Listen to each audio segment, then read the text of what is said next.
This is a footprint of the largest land mammal in North America. Join us this week on Trailside as we go hiking in Alaska's grizzly country.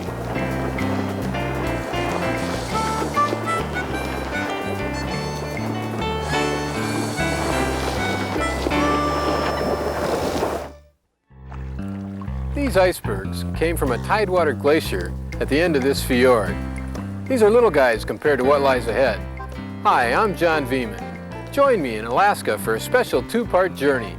This week, we're sea kayaking in Harriman Fjord. And next time, we're backpacking in the heart of bear country as we make our own adventures on Trailside.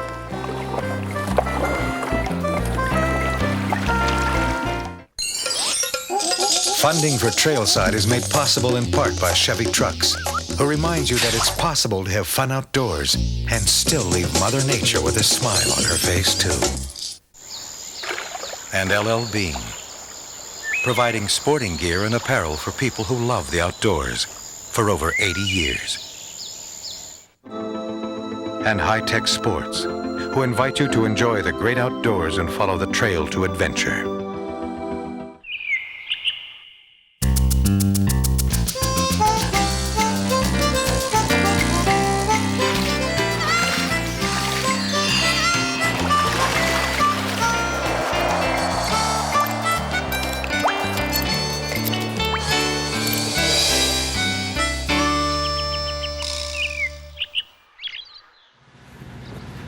We're in Portage, Alaska, about an hour's drive southeast of Anchorage.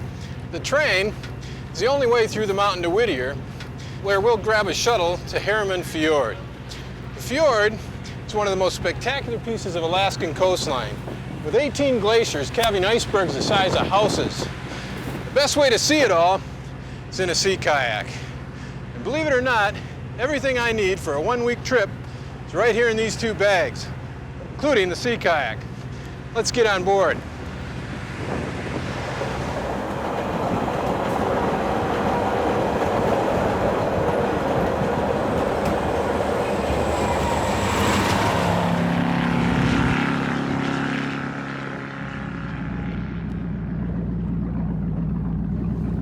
I'll get the anchor, you guys.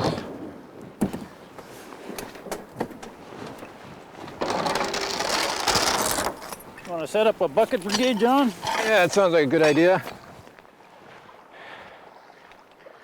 We're at the entrance of Harriman Fjord. A fjord is a finger of the ocean surrounded by mountains. This extraordinary formation is a result of glacial activity. A shovel of ice created this one 10 to 15,000 years ago. Now, the reason fjords are so attractive to sea kayakers is that they're relatively protected from the ocean swells.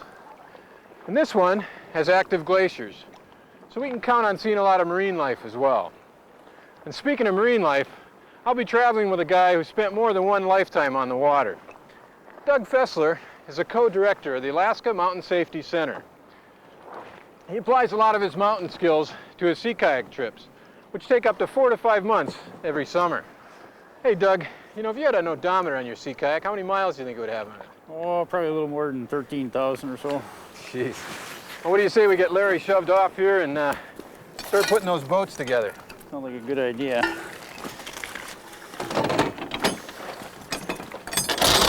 Thanks for the lift in, Larry.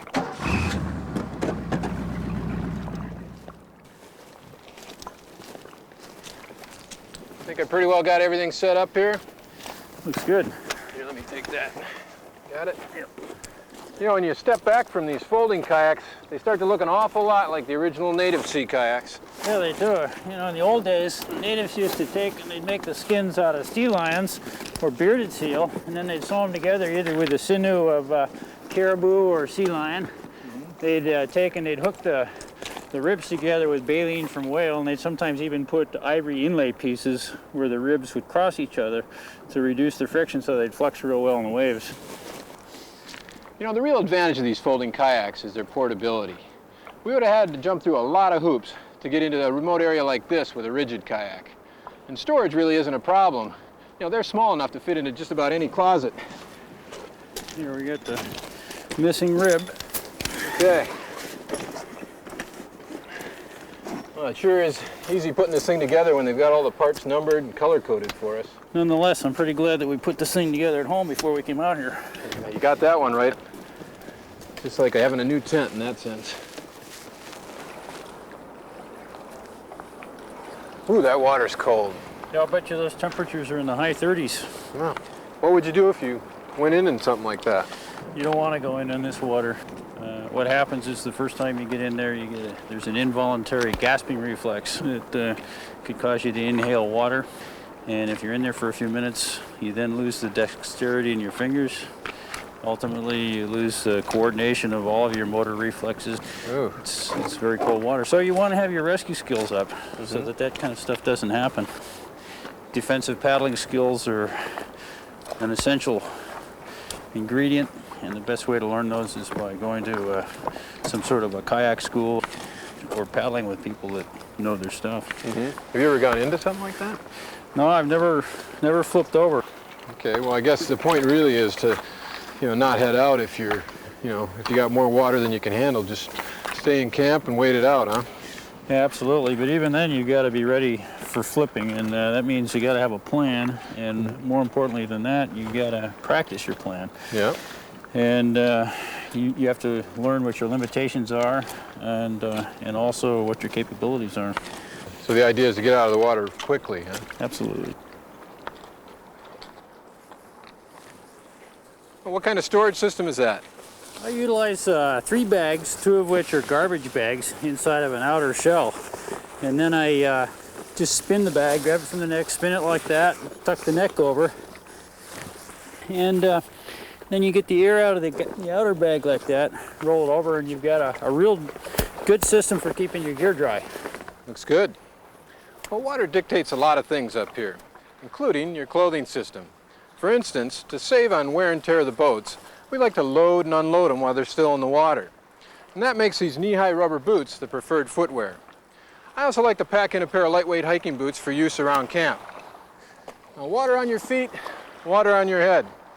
With 150 inches of precipitation a year in this area, you have to plan on cold, wet conditions. And that means a bomb-proof rain gear system, both pants and jacket. Now, for the rest of your clothing, you want to err on the side of warmth and be happy if you didn't use it all, but reassured that it's there in case you need it. Now, in cold, wet conditions, you want to avoid using cotton and down. Choose wool or synthetics instead. And don't forget about your head and hands. You lose 50% of your heat through your head. For my hands, I like to use neoprene gloves or these specially designed paddling mitts. Well, I got my spray skirt on, life jacket, put the boats in the water, load them up, and let's head on out. Well, let's pull out the map and take a look at where we are. Right now we're right here. The place that we want to head to over by the glacier is right there. This point of land that we see right here is that point right there in front of us. So what are we going to encounter when we come around that point of land? We could very well encounter some localized winds coming down off these glaciers. And the reason for that is that you sometimes have a localized high pressure system up on the glacier caused by cold air, and that flows downward towards a localized low pressure system of warmer air on the body of water. So generally you get winds coming right off those glaciers. Yeah, that's a distinct possibility that we need to be prepared for. Well, let's see how long it's going to take us to get there. If we're traveling, 3 miles an hour, which is about what these boats will go. Each one of these squares is a mile. We'll be there in about an hour. I'd say that's right on the money. All right, well, let's go.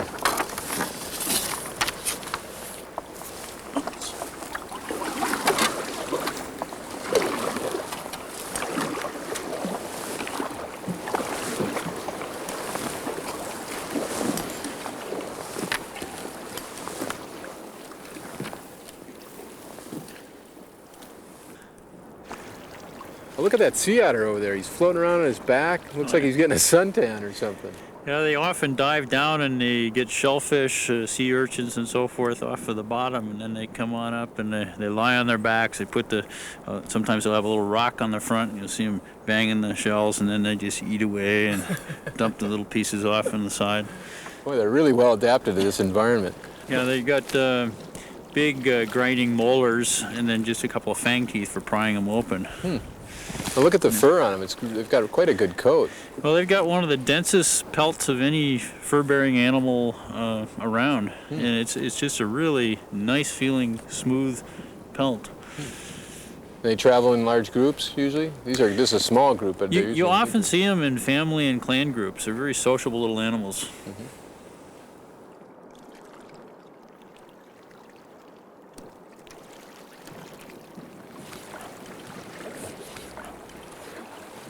Well, that didn't take long, only about 50 minutes. Yeah, I think the incoming tidal current pushed us along a little bit there. Seems like we're starting to run into an awful lot of little icebergs. Is there more calving activity than normal this time of year? Well, it fluctuates back and forth depending upon the conditions. Now, what causes a glacier to calve? Oh, to answer that one, I kind of have to backtrack, and I think it's important to understand that these glaciers are essentially moving rivers of ice flowing down out of the mountain, and they're caused by enormous accumulations of snow at the upper elevations. In this area, we're probably talking 400 to 800 inches per year. Whoa, that's a lot. Yeah, and there's not nearly enough melting taking place down low to offset that. So the snow becomes compressed under its own weight, and under the force of gravity, it flows downhill, and eventually the ice meets the sea, and the blocks tumble into the water.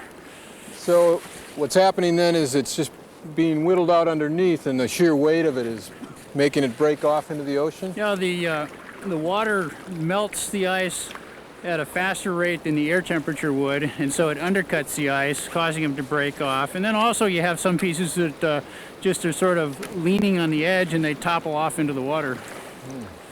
Boy, it's kind of an incredible thought to think that something that big is moving around, isn't it? Oh, they're enormous. Look at these, too.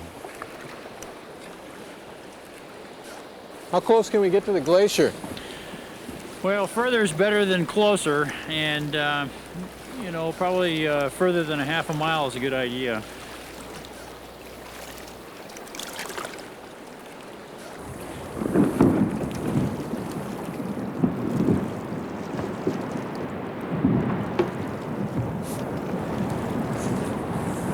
What was going on there, Doug?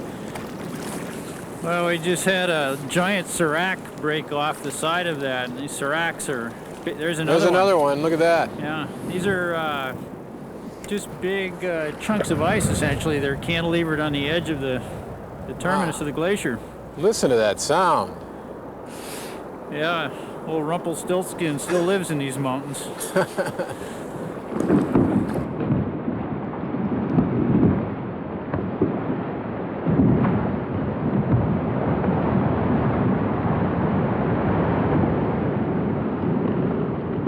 Here comes the wave. Get ready for this one. Call these surge waves, huh? Yep, surge waves. Worst place to be is on the beach. Out here, you're okay. These puppies break off and they come across, and as long as you're out here, you've got a nice rounded wave to deal with. But if you're on shore, you'll get thrashed. It's a lot like an ocean swell. Exactly. What's the biggest surge wave you've had to deal with? I've seen lots of them 10 to 15 feet high. And if you're on the beach, you can't outrun it. I mean, is this safe to be around this size berg? Yeah, this is no problem right here. We'll just bob up and down like ducks. Now, most of the ice here is below the water surface, right? On these bergs? Yeah, about 75%, I'd say, as a general rule, is beneath the surface.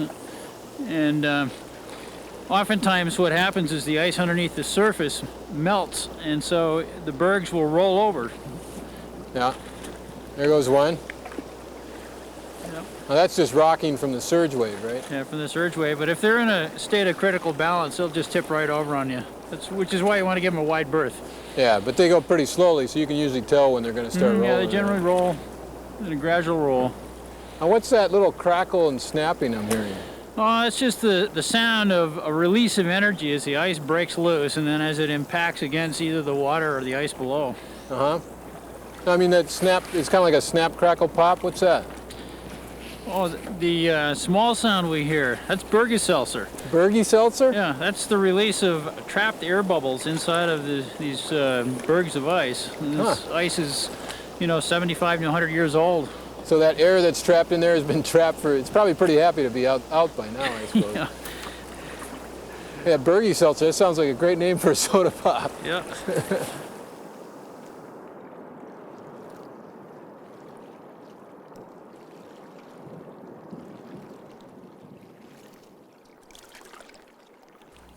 Geez, you remember that big slab that fell today? That had to be a lot bigger than a house. That was probably the size of a 20-story building. It seems small when you look at it, but you got to remember the face of that glacier is at least 200 feet high, and then that was at least a couple of 100 feet across and probably 30 feet thick. So it was enormous.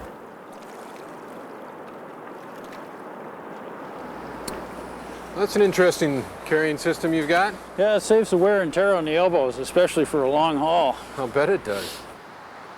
Hey, look at this. We got some tracks up here. Yeah, these look like marmot tracks to me. Uh-huh. I always like to kind of know my neighbors when I hit the beach. Usually I'm looking for the big hungry tracks. Oh, you mean the bears? Yeah, the bears. And it's kind of nice to see marmots, but even these guys, like to dig in or chew through the bottoms of your gear sacks at night. Yeah. So what kind of bears do we have to worry about up here? Oh, predominantly black bears in this area. Mm-hmm. And if we had come to this beach and seen this many tracks and there were black bear tracks, I would say we probably would just go to another beach. Avoidance is probably the best of all options there. Yeah, I like that. So let's look for a campsite, huh? Campsite, probably be up above a high tide mark up into the timber. Mm-hmm. We've got problems with surge waves in this area as well. Now, how do we know where tide line is? Tide line, you can sort of see the seaweed line in through here. Right here, this moss, Yep. too? And then up higher, we've got lichen. Uh-huh. And once you get up into the lichen area, you're less likely to have water except for surge waves, and so we want to go even beyond that. Now, how do we know where the surge waves will hit? Well, that's always the $64,000 question. The higher you go, the less your chances are of doing it. So we'll go high. Okay. And we want to eat down below tide mark, and we want to camp above. Oh, yeah, that's a good idea. That's for the animals and stuff? Yep, it'll keep all the smells and stuff away from us. Okay. I'll tell you what, I'm kind of sweated up on that layer right next to my skin, so I'm gonna Pretty nippy. do a clothes change here. One of the mistakes a lot of novices make is they take and they'll just put an additional layer on top when they're cold like that. It's always a good idea to strip that stuff off. Yeah, putting dry clothes on top of wet is not the best idea, is it? No, exactly. Otherwise, if you keep doing that, at the end of a trip, you're just going to wind up with a sack full of wet clothes.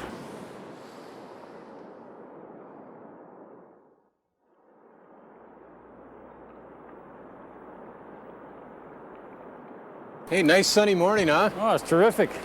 Well, you wouldn't believe how high that surge wave came up last night. I'm glad we're in the habit of tying those boats off. It's a big one? Oh, real big. Well, where you been? Well, I was down there going to the bathroom. Well, what's the lighter for? Well, usually I'll go down below the tide mark and then I scoop out a little spot, do my stuff, and then I torch the toilet paper with the cigarette lighter and cover it back over, and the sea fleas take care of the rest of it. Well, that's a nice low-impact way to deal with things. You bet. What do you say we finish breaking camp? Yeah, it sounds like a good idea.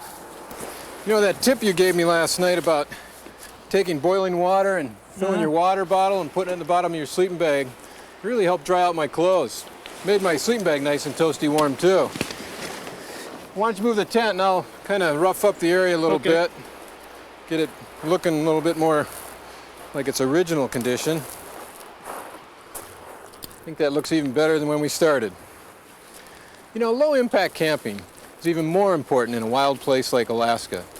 Not just because it's easier on the environment, but also because it preserves a sense of wildness for the next person to camp here. We had that sense of wildness till we came to this campsite. This old fire ring is a good example of high impact camping. Not only are fires unnecessary, especially for cooking, but they leave visual scars, charred rock, scorched earth. You can discourage high-impact camping by dismantling fire rings when you come upon them and restoring the camp area to its original appearance. And if you do have to build a fire in an emergency, dig a hole below the tide line, use small pieces of driftwood, and no stones. And when you're through with your fire, fill the hole back in, and the ocean will clear away any trace of it.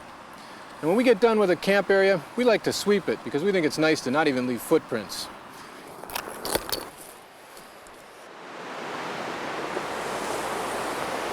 It's nice that you can get up nice and close to this glacier. Oh yeah. Now, why is it safe to get next to this glacier and not the others? Well, if you look up here, you can see that it's all rounded and worn and weathered. Yep. And it's well grounded down at the base. And when Okay. you compare that with this other glacier on the other side, you can see that it's much younger and more active and broken apart. Yeah. Now, these big cracks up here in the top, what causes those? Those cracks are called crevasses, and they're basically tension cracks that form in the ice as it flows downstream. So it's just kind of as it ripples over the land, the surface of it cracks? Yeah, as the ice bends over a convexity, it forms the crack, and that's how it happens. Now, where does the blue color come from? Well, you know, the ice absorbs all of the colors of the spectrum except for blue and green, and those two colors wind up being reflected back. So in that sense, it's just like the sky and like lake water? Yeah, exactly like that. Now, is this cave up here a normal formation to come under a glacier? Oh yeah, we see these quite often, and it's not unusual at all to have water coming out like that. A whole river coming underneath? Yeah, well, you have a tremendous amount of melting that takes place, and plus you have you know, a fair amount of water coming in from either side, and it just flows downstream to the sea. And all these boulders were carried down here by the glacier too?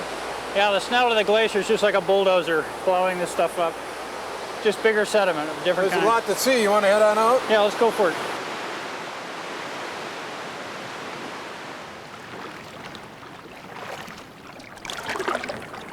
Now, what attracts the seals to these glaciers? Well, these waters are pretty nutrient rich, and so there's a lot of fish under here, and seals like those. Plus, you know, the ice affords them a fair amount of protection. Protection from what? Oh, predators that are in the area. Now, what kind of predators would there be for a seal? Hungry ones. Now, it could be whales, it could be even shore predators like wolves, bears, stuff like that. You notice when we come up on these seals, they sense it from quite a ways away. Yeah. They sleep in short little cat naps, just maybe 2-3 minutes at a time, and then they pop up and look and see what's going on. When one of them dives in the water, then they all jump in. And then a few moments later, you'll see their heads bobbing up. They just bob up to check what's going on. Yeah, there's one. Oh, he's in the water. You know, when the Inuit are hunting these seals in the springtime, what they'll do is they'll creep across the flow ice out to them, and then they have to just move a little bit and lie down, wait, and then creep a little bit and wait, and so forth, and they'll get, you know, within about 100 feet or so of them, and then bag them. Really? The seals are extremely hard to hunt because they're very wary of predators. Well, these sure know we're here, don't they? Yeah, you could see that when we're even as much as 1,000 feet away, they start jumping off the ice and getting there. Occasionally, you'll find a lazy one. Hey, the seal just popped up right Yeah, I next to you. saw. Did you see that one right there? They'll do that. They'll come around behind you, and they'll just pop their heads up like that.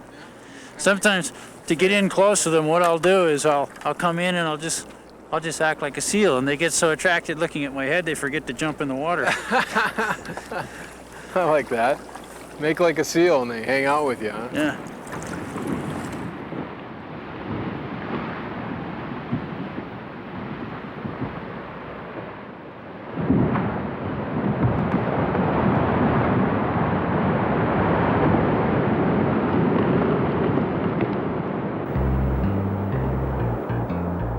It's amazing.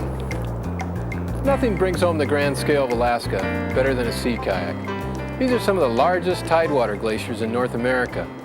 Next time on Trailside, we'll visit some of the largest land mammals, the grizzly bears. Join us for part 2 of this special Alaskan adventure as we go backpacking in the heart of bear country. Well, we better get out of the way of that surge wave, That's a good idea.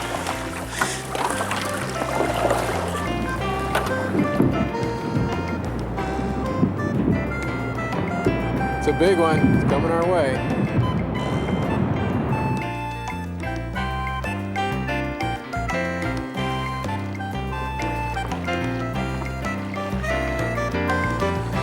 you get some cold air coming down off those glaciers over there.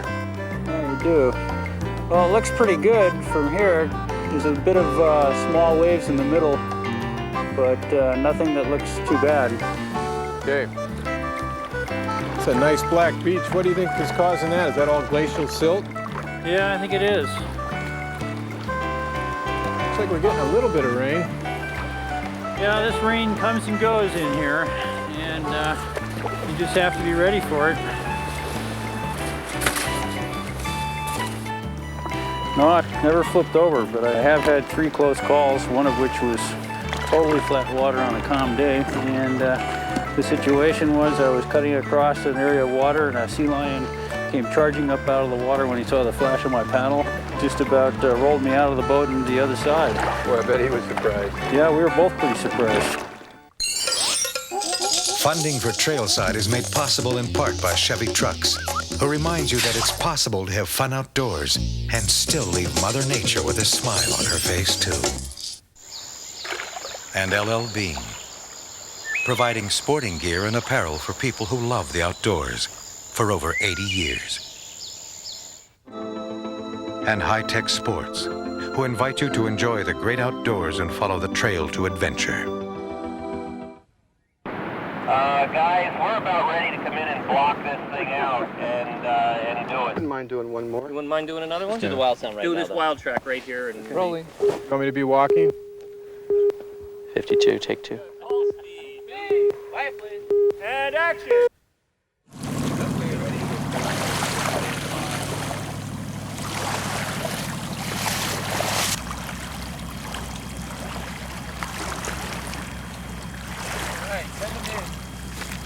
Okay, come ahead.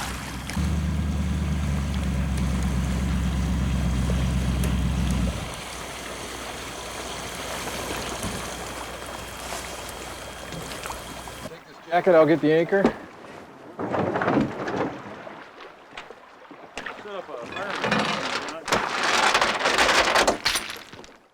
I can't say enough about Alaska as a place to visit. There's so many types of trips, so many modes of travel to get there, the list is endless.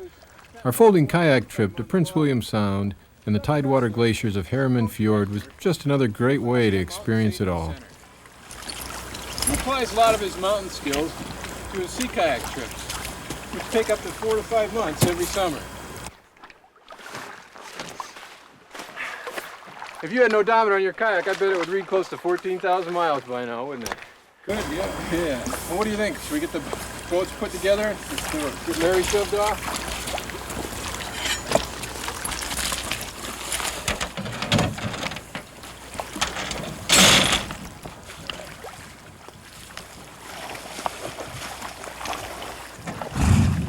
Okay, cut. Stay in, Larry. I've never been this close to so much raw natural power. The first inkling that we were getting close to the calving glaciers actually came about 4 miles away. It was thunderous, the kind of sound you'd expect to hear high in the mountains or in the wide open deserts where the weather really gets taken to its extremes.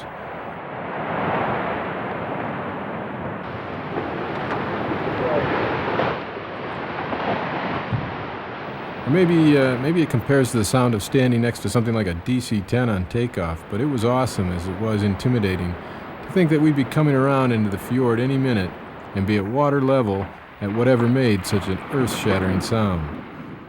I wasn't disappointed. Every couple minutes, those glaciers were so active that something was calving off into the ocean waters.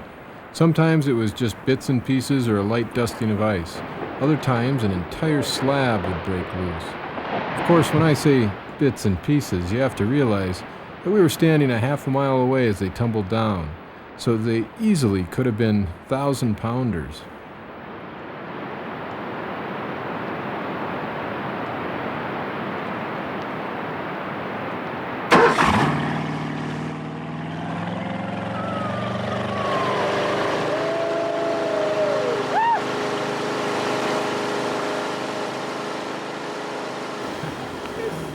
Here we are. It's the end of a long day, a long show, a longer season. Jeff, tell me, how does it feel?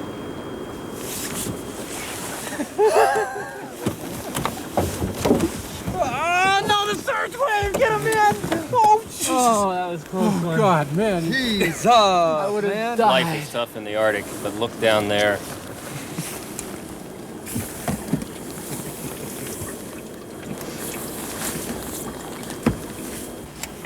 Yeah, Dad, we're about a quarter mile out from the glacier and we overheated. We're circulating water and the lower jet unit isn't plugged. And we still have 10 minutes. Anything else I can check here? Stand by, let me pop one of the seat belts and check. Do you have any cards? Play some gin rummy. Hello, Mata. Hello, Fada. Life is very entertaining. When we moved a little closer to the glaciers, you couldn't help but be overwhelmed by the immensity of what was in front of us. I mean, from water level, we were looking at a 300-foot wall of solid, moving ice. And when a very large slab broke loose, this one about 200 foot square by 30 foot thick, the surge wave it sent off had to be at least 20 feet high. The feeling, or the image I had as that wave approached and we braced for it, was a lot like it felt to be the little tidy bowl man in those commercials. A big note of caution has to be added here as well. While we didn't have room for it on the show, the week before we were in that fjord, there was a tragic death of another sea kayaker. Apparently, someone in a sea kayak decided to go up next to that wall of ice and fill his drinking cup off the melt when a piece broke off somewhere over his head. It came crashing down and critically injured him. The attempts to save him were unsuccessful, and unfortunately he died shortly after that incident. So be forewarned that as inviting as that ice may seem, you want to keep a good distance back from all the activity and make sure you can enjoy that view for days to come.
Nice.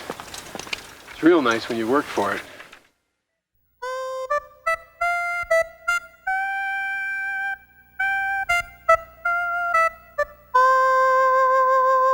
You ready to try a roll? Sure. Okay, go ahead and set up.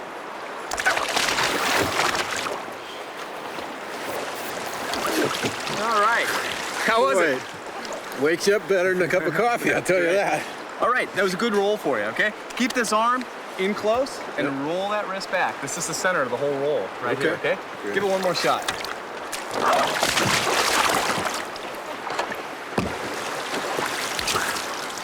Oh, how was that one? A little bit better. All right, why don't you give it one more try here? Okay.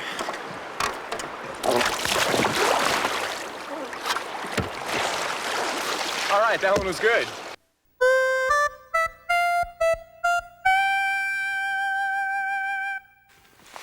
It's real important to keep your food intake up when you're out winter camping, John, because between the access hike and digging the snow cave in this cold weather, we could easily expend 3,000 to 5,000 calories a day. And you want to keep the foods pretty simple, I bet. You got to spend a lot of time melting snow anyway, and it's cold out here, so one-pot meals are best. And you're cooking with white gas, Steve? Mm-hmm. Cold weather? Yeah, pressurized canister type stoves generally only work well to about 10 degrees Fahrenheit, whereas this stove will handle anything as cold as we we'll encounter. And since we're at a little bit of altitude here, and you brought a little extra fuel, right? You'll use about 3 times as much fuel in winter as in summer because of the requirements to melt snow. And we've got it on a piece of thin sheet of plywood here just to keep the heat from... Keeps it from melting its own hull. Great. Well, let's see how good of a cook you are, huh? Pretty good. I'd say you're a lot better than you give yourself credit for.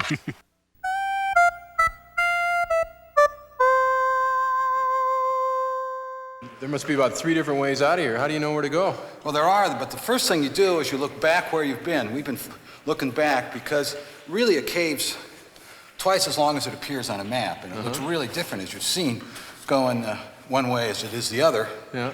And you can't even see the squeeze now. But we can see Bill sitting down over there, so we just need to wind our way down. Okay. Now, if Bill weren't there, what we should have been doing was using a map from the start of the trip. We get to this point, we pull out the map, know where we were on the map, pull out our compass, and then we'd head off to the right here. Now, what if you got separated from your group and became disoriented? What would you recommend Well, doing first then? thing you should do is sit down, calm down. Then you should build some kind of a marker and try to retrace your steps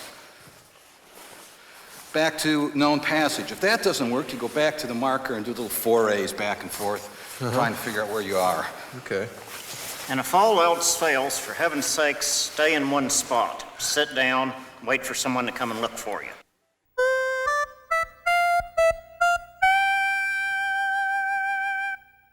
Now, altitude sickness, how much of a concern is that? Well, almost everybody that comes up to altitude is gonna feel, some altitude sickness.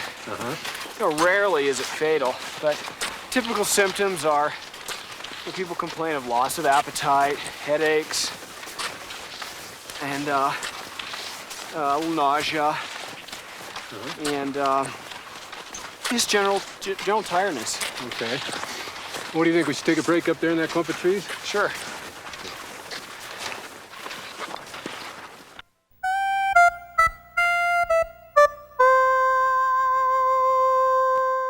Looks like we got a really big steep hill here, so let's try to carry our momentum forwards. Plus, we want to get really psyched up for it too, so we can make it. And look ahead and pick the best line you can. Choose the right gear before we get on all the steep stuff. And stay seated so we can keep the best traction possible. I missed that one. Over something like that, you really want to throw your weight over the obstacle so that your rear wheel will follow.